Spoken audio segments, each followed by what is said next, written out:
దయచేసి ఈ ఛానల్ని సబ్స్క్రైబ్ చేయండి, లైక్ చేయండి, కామెంట్స్ చేయండి. సౌర వ్యవస్థ ఆవిష్కర్త ఎవరు? కోపర్నికస్. భారీ యంత్రాలలో కందెనలుగా వాడే పదార్థం ఏమిటి? గ్రాఫైట్. గమనంలో ఉన్న వస్తువుకు ఏ భౌతిక రాశి ఉంటుంది?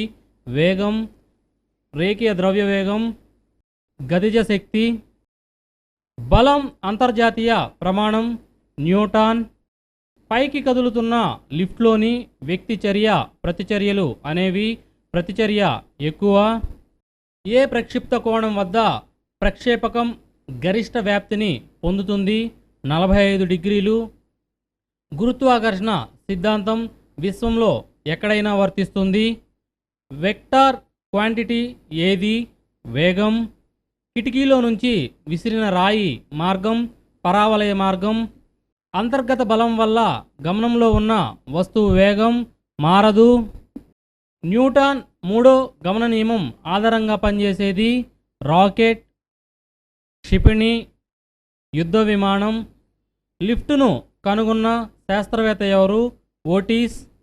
ఏ బలం అధికంగా ఉంటుంది? కేంద్రక బలం. సదిశ రాశి ఏది? పీడనం. శక్తి సంరక్షణ అంటే శక్తిని సృష్టించలేము, శక్తిని నాశనం చేయలేము. న్యూటన్ ఎన్నో గమన నియమాన్ని జడత్వ నియమం అంటారు. మొదటి నియమాన్ని. ప్రక్షేపకం ఏ మార్గంలో ప్రయాణిస్తుంది? పరావలయ మార్గంలో. జడత్వం ప్రమాణం గ్రామ్, కిలోగ్రామ్, పౌండ్. భూస్థిరకక్ష ఉపగ్రహానికి ఒక భ్రమణానికి పట్టే కాలం ఎంత? 24 గంటలు. కక్షా వేగం ఎంత? 8 కిలోమీటర్లు పర్ సెకండ్. అత్యంత గరిష్ట బలం కేంద్రక బలం. ఒక వస్తువుపై ఎక్కువ బలాన్ని అధిక కాల వ్యవధిలో ప్రయోగిస్తే దానిపై ప్రచోదన ప్రభావం తగ్గుతుంది. వస్తువు పలాయన వేగం దేనిపై ఆధారపడి ఉంటుంది? భూద్రవ్యరాశి వ్యాసార్థంపై. గురుత్వాకర్షణ శక్తి సూత్రం కనుగొన్న వారెవరు? న్యూటన్. కెప్లర్ సిద్ధాంతం ప్రకారం సూర్యుని చుట్టూ ఉపగ్రహ కక్ష మండలం ఏ విధంగా ఉంటుంది?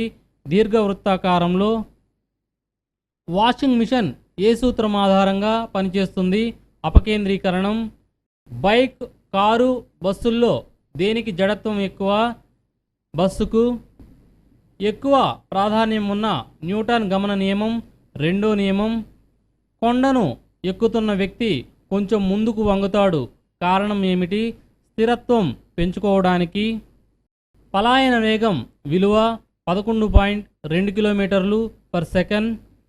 బాంబు విస్ఫోటం, తుపాకీ పనిచేయడంలో ఏ నిత్యత్వ నియమం ఇమిడి ఉంది? రేఖీయ ద్రవ్యవేగ నిత్యత్వ నియమం. గాలులు కలిగి ఉండే శక్తి గతిశక్తి. కత్తిని సాన పట్టేటప్పుడు వచ్చే నిప్పురవ్వ మార్గం సరళరేఖ మార్గం. కాంక్రీట్ రోడ్డుపై నడవడం కంటే మంచుపై నడవడం ఎందుకు కష్టం? కాళ్లకు మంచుకు మధ్య రాపిడి, కాళ్లకు కాంక్రీట్కి మధ్య రాపిడి కంటే స్వల్పం కనుక. యాంత్రిక శక్తిని ఏ శక్తిగా మార్చవచ్చు? కాంతి శక్తి, ఉష్ణశక్తి, విద్యుత్ శక్తి. మరిన్ని అప్డేట్స్ కోసం ఈ ఛానల్ని సబ్స్క్రైబ్ చేయండి, లైక్ చేయండి, షేర్ చేయండి. మరిన్ని అప్డేట్స్తో మీ ముందుంటాం. Thank you for watching.